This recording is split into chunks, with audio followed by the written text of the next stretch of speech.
what is Dharma? Christianity is Dharma? No. Islam is a Dharma? No. Hinduism is a Dharma? No, not even that is a Dharma. Dharma is completely different thing than people think it is. All these are the religions, the group of beliefs we get together and make one belief system, that is what we refer nowadays as Dharma. But in actuality, according to Sanskrit, if you go by the grammar, Dharma is also the word which is usually used as a Guna Dharma.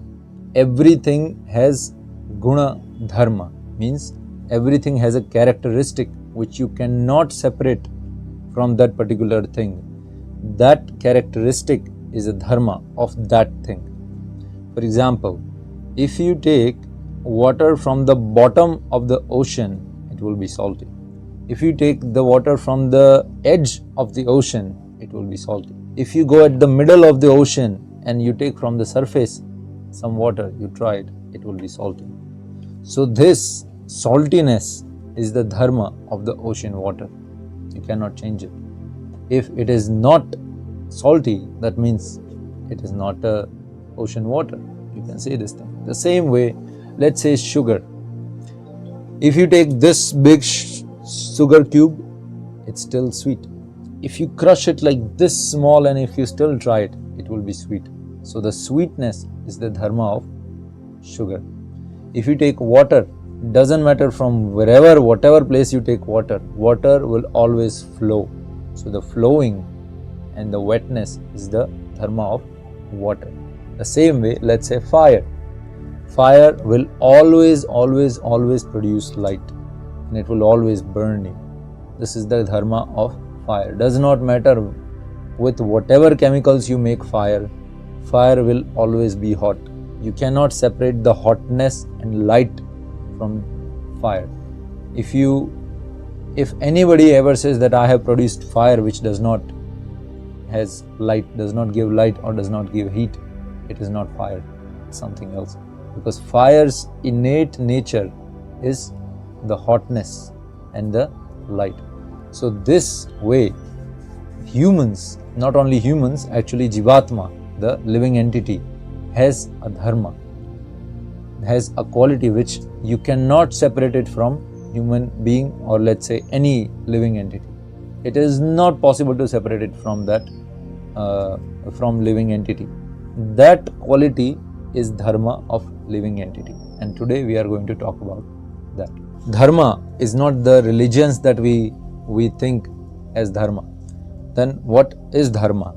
Dharma of a living being is that which is inseparable from him, that which is his essential nature, that which is his eternal quality, that which sustains one's existence, and that which gives one's life a meaning. So these are the characteristics of dharma. If you think that this is my dharma, then it should fulfill these characteristics. If it doesn't fulfill these characteristics, then you cannot call it the dharma. So conclusively, what is dharma of a living entity? Shastras say dharma of the living entity is service, seva, what we call seva. Service is the dharma of living entity, and service requires action. It is impossible for a living being to not act even for a moment. It is the nature of a soul to be always active. So the most fundamental dharma of a living entity is to act. If a living entity stops acting, it's not living anymore. It's a dead matter. So by definition, if entity is living, it acts somehow or other. Let's say you say that no, I don't act, I'm just sitting. But sitting is also an act. You say that no, I'm just sleeping, I'm not moving, but that's also act. So, and also if you think that it is not act, then okay, keep doing it forever. Will you be able to sleep forever? You cannot.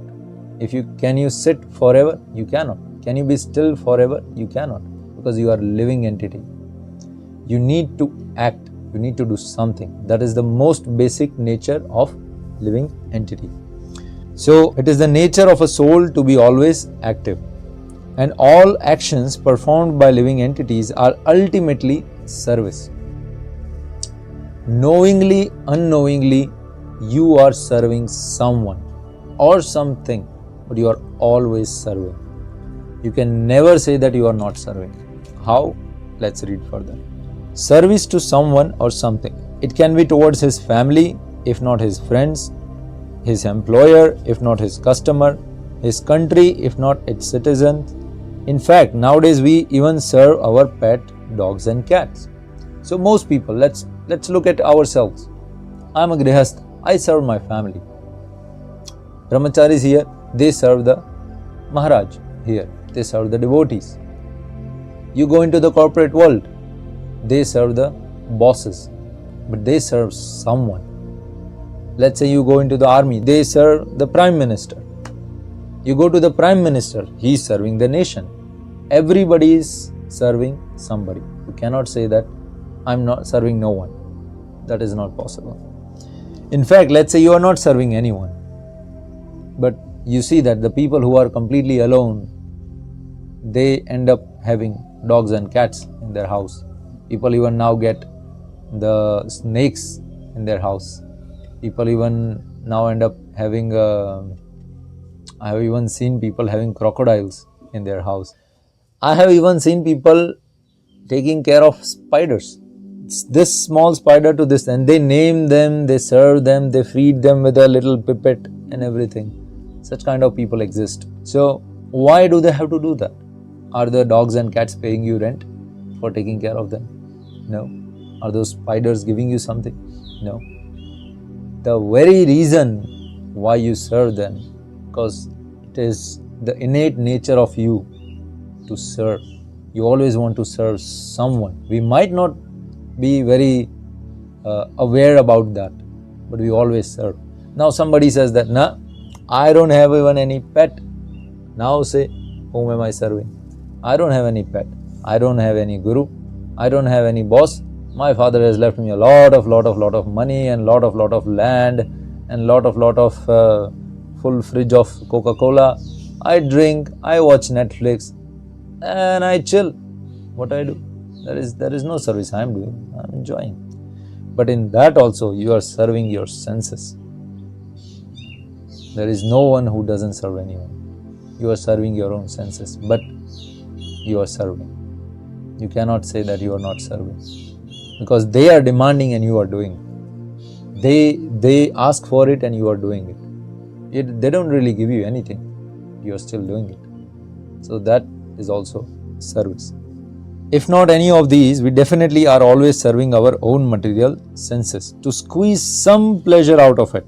But it is sure that we can never not be serving. It is not possible that we are not serving. We will always serve someone, because not serving is impossible. So the act of service is that innate tendency of all living beings that cannot be separated from them. You cannot remove this act of this tendency of serving from the living entity. Hence, that inseparable nature, the eternal quality, the Sanatan Dharma of the living entity is service.